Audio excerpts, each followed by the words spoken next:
ಕರ್ನಾಟಕ ರಾಜ್ಯ ಸರ್ಕಾರದಲ್ಲಿ ಸಾರಿಗೆ ಹಾಗೂ ಮುಜರಾಯಿ ಇಲಾಖೆಯ ಜವಾಬ್ದಾರಿಯನ್ನು ಹೊತ್ತಿರುವಂಥ ರಾಮಲಿಂಗಾರೆಡ್ಡಿ ಸಾಹೇಬ್ರೆ ಹಾಗೂ 4 ನಿಗಮಗಳ ವ್ಯವಸ್ಥಾಪಕ ನಿರ್ದೇಶಕರುಗಳಿಗೆ ನನ್ನ ಭಕ್ತಿಪೂರ್ವಕ ನಮಸ್ಕಾರ. ನಾಳೆ ನಡೆಯುವಂಥ ಸಭೆ ಸಾರಿಗೆ ಸಂಸ್ಥೆ ನೌಕರರ ಸಮಸ್ಯೆ, ಅದರಲ್ಲೂ ಬಹುಮುಖ್ಯವಾದ ಈ ಹಿಂದಿನ ವೇತನ ಹೆಚ್ಚಳದ ಹಿಂಬಾಕಿ ಜೊತೆಗೆ ಹೊಸ ವೇತನ ಒಪ್ಪಂದದ ಸಮಸ್ಯೆ ಬಗೆಹರಿಯಲೇಬೇಕು. ನನ್ನ ಅನಿಸಿಕೆ ಅದಕ್ಕೆ ಸರ್ಕಾರದ ಮಂತ್ರಿಗಳು ಬೆಳಗ್ಗೆ 11 ಗಂಟೆಗೆ ಒಂದು ಸಂಘಟನೆ ಮುಖ್ಯಸ್ಥರನ್ನು, 1 ಗಂಟೆಗೆ ಮತ್ತೊಂದು ಸಂಘಟನೆಯ ಮುಖ್ಯಸ್ಥರನ್ನು ಸಭೆಗೆ ಕರೆದಿರುವುದು. ಸಂಜೆ ಒಳಗೆ ನಿರ್ಧಾರ ಬರ್ತದೆ ಅಂತ ನನ್ನ ಭಾವನೆ, ಬರಲಿ ಅಂತ ಆಶಿಸ್ತೀನಿ. ಸರ್ಕಾರದಲ್ಲಿ 43 ಇಲಾಖೆ ಇವೆ. ಒಂದೊಂದು ಇಲಾಖೆಯಲ್ಲೂ ಒಂದೊಂದು ಸಂಘ ಅವೆ. ಪ್ರಾಥಮಿಕ ಶಾಲಾ ಶಿಕ್ಷಕರ ಸಂಘ, ಮಾಧ್ಯಮಿಕ ಶಾಲಾ ಶಿಕ್ಷಕರ ಸಂಘ, ಉಪನ್ಯಾಸಕರ ಸಂಘ, ಪ್ರೌಢಶಾಲಾ ಸಹ ಶಿಕ್ಷಕರ ಸಂಘ, ಪ್ರಾಂಶುಪಾಲರ ಸಂಘ,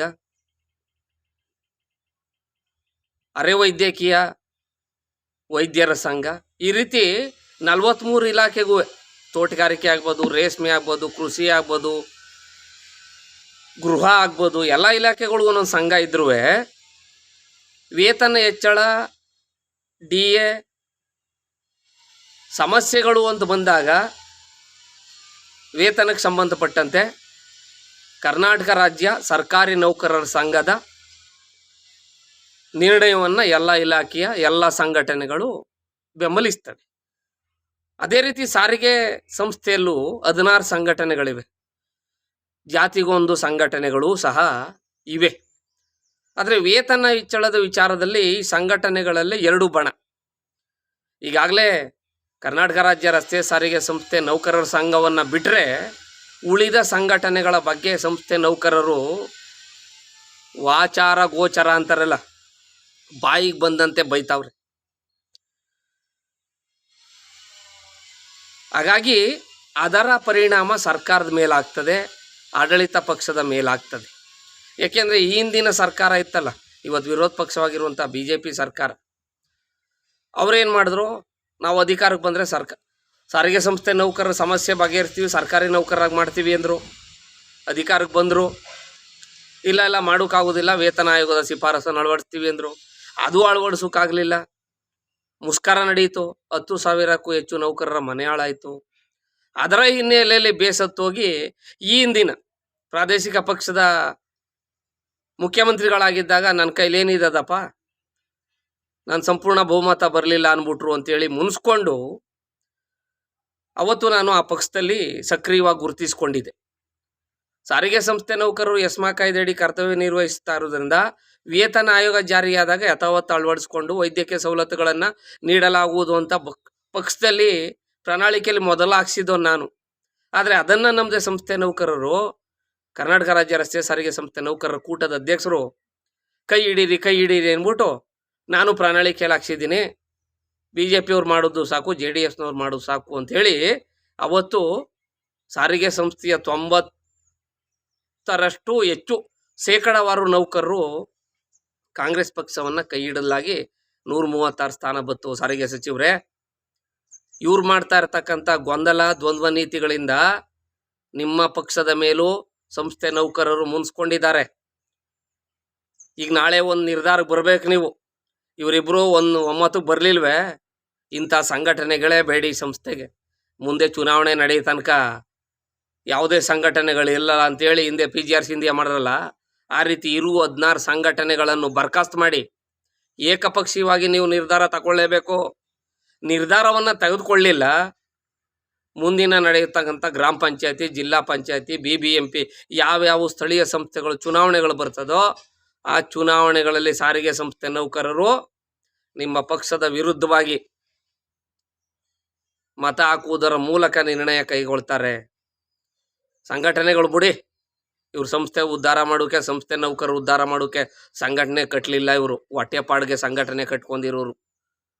ಇಲ್ಲ, ಸಂಸ್ಥೆ ನೌಕರರಿಗೆ ನಾವೇನೋ ಕೊಡಿಸ್ಬೇಕನ್ನಪ್ಪ, ಉದ್ಧಾರ ಮಾಡಬೇಕು ಅಂತ ಬಂದಿದ್ರೆ ಯಾವತ್ತೋ ಸಾರಿಗೆ ಸಂಸ್ಥೆ ನೌಕರರಿಗೆ ಸ್ವಲ್ಪ ಹೆಚ್ಚು ಕಡಿಮೆ 14 ತಿಂಗಳು ಹೊಂದಿದ್ರೆ ಇನ್ನೊಂದಷ್ಟು ತಿಂಗಳು ಹೆಚ್ಚು ಕಮ್ಮಿ ವೇತನ ಹೆಚ್ಚಳದ ಹಿಂಬಾಕಿನೂ ಬರ್ತಿತ್ತು, ಹೊಸ ವೇತನ ಒಪ್ಪಂದವೂ ಆಗ್ತಿತ್ತು. ಹಾಗಾಗಿ ಮತ್ತೊಮ್ಮೆ ನಾನು ಸಾರಿಗೆ ಸಚಿವರಿಗೆ, ವ್ಯವಸ್ಥಾಪಕ ನಿರ್ದೇಶಕರುಗಳಿಗೆ ಕೈ ಮುಗಿದು ಮನವಿ ಮಾಡ್ತೇನೆ. ನಾಳೆ ದೃಢ ನಿಶ್ಚಯ ಆಗಲೇಬೇಕು. ಸರ್ಕಾರದ ವತಿಯಿಂದ ನಿರ್ಣಯ ಬರಲೇಬೇಕು. ಒಂದು ಸಂಘಟನೆಯವ್ರು ಹೇಳ್ತಾರೆ, ಬರ್ತಾರೆ, ಅವ್ರಿಗೇನು ಸಮಾಧಾನ ಮಾಡ್ತೀರ? ಇನ್ನೂ ಅದೇ ಸರಿ ಸಮಾನ. 2028ರ ಕೊನೆಯ ಸಚಿವ ಸಂಪುಟದಲ್ಲಿ ಬೇಕಾದ್ರೆ ಜೂನ್ನಿಂದೋ ಏಪ್ರಿಲಿಂದೋ ಜಾರಿಗೆ ಬರುವಂಗೆ ನಾವು ಜಾರಿ ಮಾಡ್ತೀವಿ, ಹೋಗಪ್ಪ. ಈಗ ಸದ್ಯಕ್ಕೇನೋ ಸರ್ಕಾರದ ಆರ್ಥಿಕ ಪರಿಸ್ಥಿತಿ ಸ್ವಲ್ಪ ಕಷ್ಟಕರವಾಗಿದೆ. ವೇತನ ಹೆಚ್ಚಳದ ಹಿಂಬಾಕಿ ಒಂದಿಷ್ಟು ತಿಂಗಳು ಕೊಡ್ತೀವಿ, ಇಲ್ಲಿಂದ ವೇತನ ಪರಿಷ್ಕರಣೆ ಮಾಡ್ತೀವಿ ಅಂತ ಸಮಾಧಾನ ಮಾಡಿ. ಇನ್ನು 2ನೇ ಸಂಘಟನೆಯವ್ರು ಬರ್ತಾರೆ, ನೀವು ಹೇಳೋದಕ್ಕೆ ಅವ್ರು ಒಪ್ಕೊಂಡವ್ರೆ ಅಂತ ಹೇಳ್ಬಿಟ್ಟು ಒಪ್ಸ್ಬಿಟ್ಟು ಏನೋ ಒಂದು ಕೊಟ್ಬಿಡಿ. ಸಂಸ್ಥೆ ನೌಕರರಿಗೆ ಸಾಕಾಗೋದೆ ಈ ಜೀವನ. ಒಂದು ಕಡೆ ಈ ಶಕ್ತಿ ಯೋಜನೆಯಿಂದ ಒತ್ತಡ, ಎಲ್ಲಿ ಬೇಕಲ್ಲಿ ಜನಗಳು ಅಡ್ಡ ಹಾಕೊಂಡು ಬೊಯ್ಯೋದು, ಹೊಡೆಯೋದು, ದೈಹಿಕವಾಗಿ ಹಲ್ಲೆ ಮಾಡ್ತಾ ಇರೋದು ಮತ್ತೊಂದು ಕಡೆ. ಇವೆಲ್ಲದಕ್ಕೂ ಹೆಚ್ಚಾಗಿ ವೇತನ ಹೆಚ್ಚಳದ ಈ ಕಲಸ ಮೇಲೆ ಹೋಗೋ ಪರಿಸ್ಥಿತಿ ಇದೆಯಲ್ಲ, ಸಾರಿಗೆ ಸಂಸ್ಥೆ ನೌಕರರಿಗೆ ಹುಚ್ಚಿ ಹಿಡಿಯೋದು ಒಂದು ಬಾಕಿಯಾಗಿದೆ. ಸಾರಿಗೆ ಸಚಿವರೇ, ತಾವುಗಳು ಸಹೃದಯಿಗಳಿದ್ದೀರಿ. ಹಿಂದೆ ಮುಷ್ಕರ ನಡೀತು 3 ದಿನ. ಒಬ್ಬನೇ ನೌಕರ ಮೇಲೆ ನೀವು ಯಾವುದೇ ರೀತಿಯ ಶಿಸ್ತು ಕ್ರಮ ತಗೊಳ್ಳೋಕೆ ಬಿಡಲಿಲ್ಲ. ಅಂಥ ಸಹೃದಯಿಗಳು, ದಯವಿಟ್ಟು ಏನಾದರೂ ಒಂದು ಒಳ್ಳೇದು ಮಾಡಿ. ಹೇಳ್ದನಲ್ಲ, ಹೊಟ್ಟೆ ಹಸ್ದಾಗ ಏನೋ ಒಂದು ಸಿಕ್ಕಿದ್ರೆ ಸಾಕಲ್ಲಪ್ಪ. ಅಂಬ್ಲಿಯೋ ಗಂಜಿಯೋ ಅನ್ನೋ ಲೆಕ್ಕಾಚಾರಕ್ಕೆ ಸಂಸ್ಥೆ ನೌಕರರು ನೊಂದು ಬೆಂದು ಬಳಲಿ ಬೆಂಡಾಗಿ ಹೋಗ್ಬಿಟ್ಟವ್ರೆ. ಯಾಕಪ್ಪ ಈ ಕೆಲ್ಸಕ್ಕೆ ನಾವು ಸೇರ್ಕೊಂಡು? ತ್ರಿಶಂಕು ಪರಿಸ್ಥಿತಿ ಇಲ್ಲ ಅವ್ರೆ. ಇತ್ತಾಗ ಬಿಡೋಕ್ಕೂ ಆಗೋದಿಲ್ಲ, ಕಟ್ಕೊಂಡು ಹೇಗೋಕ್ಕೂ ಆಗೋದಿಲ್ಲ. ಹಂಗಾಗಿ ಈಗ ಸಾರಿಗೆ ಸಂಸ್ಥೆ ಸಂಘಟನೆಗಳು ಹೇಗದೆ ಅಂದರೆ, ಎತ್ತು ಏರ್ಗೆ ಕೋಣ ನೀರಿಗೆ, ಸಾರಿಗೆ ಸಂಸ್ಥೆ ನೌಕರರು ನಡ್ನೀರಿಗೆ ಆ ಸ್ಥಿತಿಗೆ ಬಂದ್ಬಿಟ್ಟವ್ರೆ. ದಯವಿಟ್ಟು ನಾಳೆ ಮತ್ತೊಮ್ಮೆ ಹೇಳ್ತೀನಿ, ಒಂದು ದೃಢ ನಿರ್ಣಯ ಬರಲೇಬೇಕು. ಬರಲಿಲ್ಲ ಇವರಿಬ್ಬರು ಮತ್ತದೇ ಜಗ್ಗಾಟ ಮಾಡಿದ್ರೆ, ಮತ್ತದೇ ಗೊಂದಲ ದ್ವಂದ್ವ ನೀತಿಗೆ ಬಂದರೆ ಏಕಪಕ್ಷೀಯವಾಗಿ ಮಾಡಿ. ಇಲ್ಲೇನು ಯಾರು ಏನು ಮಿಷಿನ್ ಗನ್ ಹಿಡ್ಕೊಂಡು ನಿಮಗೆ ಹೊಡೆದಾಕ್ಬಿಡ್ತೀವಿ ಮಾಡ್ದೇರೆ ಅನ್ನುವಂಥ ಸ್ಥಿತಿಲಿ ಏನಿಲ್ಲ. ದಯನೀಯ ಸ್ಥಿತಿಲಿ ಸಾರಿಗೆ ಸಂಸ್ಥೆ ನೌಕರರಿದ್ದಾರೆ. ಆ ಸಂಸ್ಥೆ ನೌಕರರ ಶಾಪ ಎಂತೆಂಥ ಹಿಂದಿನ ಸಾರಿಗೆ ಸಚಿವರು. ಅದಕ್ಕೂ ಒಂದು ಸಂಘಟನೆಗಳು ಹೇಳ್ತಾರೆ, ರಾಜಕೀಯ ವ್ಯಕ್ತಿಗಳ ಹೆಸರು ಬಳಸ್ಕೊಂಡು ಇವನು ಸಂಸ್ಥೆ ಪರ ಮತ್ತು ವಿರೋಧ ಹೇಳಿಕೆ ಕೊಡ್ತಾವನೆ ಅಂತ ಹಿಂದೆ ಮುಷ್ಕರ ನಡೆದಾಗ ಯಾವುದೇ ಸಂಘಟನೆಗಳ ಚೇಲ ಅಲ್ಲ ನಾನು, ಯಾವುದೇ ಸಂಘಟನೆಗಳ ಅನಿವಾರ್ಯವೂ ನನಗಿಲ್ಲ. ಯಾಕೆ ಅಂದರೆ ದೇವರು ಅಷ್ಟೋ ಇಷ್ಟೋ ವಿವೇಕ ಕೊಟ್ಟವನು ನನಗೆ. ನನ್ನ ಮೇಲೆ ಏನಾರ ಆಪಾದನೆ ಬಂದಾಗ ಸಮರ್ಥನೆ ಮಾಡ್ಕೋವಂಥದ್ದು, ಸಮಜಾಯಿಷಿ ಕೊಡುವಂಥ ಶಕ್ತಿ ನನಗೆ ಭಗವಂತ ಕೊಟ್ಟವನೇ. ಹಂಗಾಗಿ ಸಂಘಟನೆಗಳು ನನಗೆ ಅನಿವಾರ್ಯ ಅಲ್ಲ. ಸಂಘಟನೆಗಳಿಗೆ ಬೇಕಾದ್ರೆ ನಾನು ಅನಿವಾರ್ಯನೇನೋ. ಹಾಗಾಗಿ ಮತ್ತೊಮ್ಮೆ ಸನ್ಮಾನ್ಯ ಸಾರಿಗೆ ಸಚಿವರೇ, ವ್ಯವಸ್ಥಾಪಕ ನಿರ್ದೇಶಕಗಳೇ, ಎಷ್ಟು ಹೊತ್ತಾಗಿ ಕೊಟ್ಬಿಡಿ. ಸಾಕಾಗೋದೆ ಸಾರಿಗೆ ಸಂಸ್ಥೆ ನೌಕರರಿಗೆ ಈ ಜೀವನ. ನೀವು 14 ತಿಂಗಳದ್ದು ಕೊಟ್ಟಿರೋ, 20 ತಿಂಗಳದ್ದು ಕೊಟ್ಟಿರೋ, ಎಷ್ಟೋ ಕೊಟ್ಬಿಡಿ.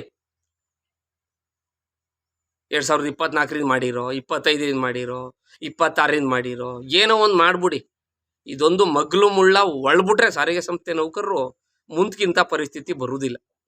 ಅಷ್ಟೊತ್ತಿಗೆ ಸರ್ಕಾರ ಚುನಾವಣೆ ನಡೆಸಿದ್ರೆ ಒಂದು ಯಾವ್ದಾದ್ರು ಬಲವಾದ ಸಂಘಟನೆ ಇರ್ತದೆ, ಆ ಸಂಘಟನೆ ಹೇಳ್ದಂಗೆ ಕೇಳುರಿ.